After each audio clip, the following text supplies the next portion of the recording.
Have you ever seen an image that just screams rebellion, even without words? A jumbled mess of photos, headlines, and bold text that feels both chaotic and fiercely direct, yet somehow perfectly captures a powerful emotion.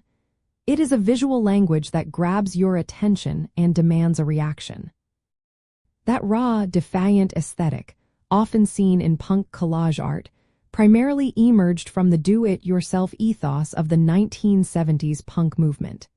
It was not just an artistic choice, but a practical and philosophical one that perfectly aligned with punk's core values.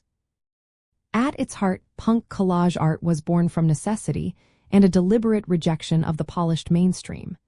Imagine a group of young artists and musicians with very little money but a burning desire to create.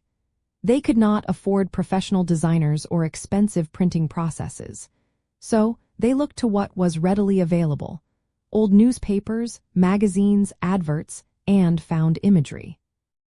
This resourceful approach was deeply influenced by earlier anti-art movements like Dadaism, which used collage to critique society and break traditional art rules, and Situationism, which advocated for disrupting everyday life with provocative art.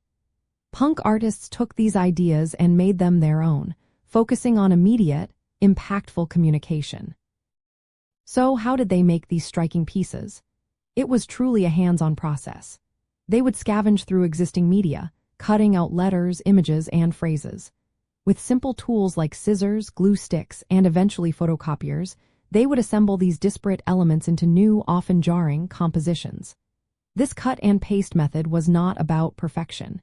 It was about speed, impact, and a deliberate amateurishness that defied the slickness of corporate design.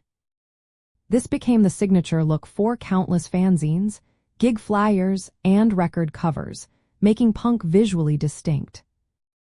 A fantastic example of this is the iconic artwork created by Jamie Reed for the Sex Pistols, particularly the album cover for Never Mind the Bollocks, Here's the Sex Pistols.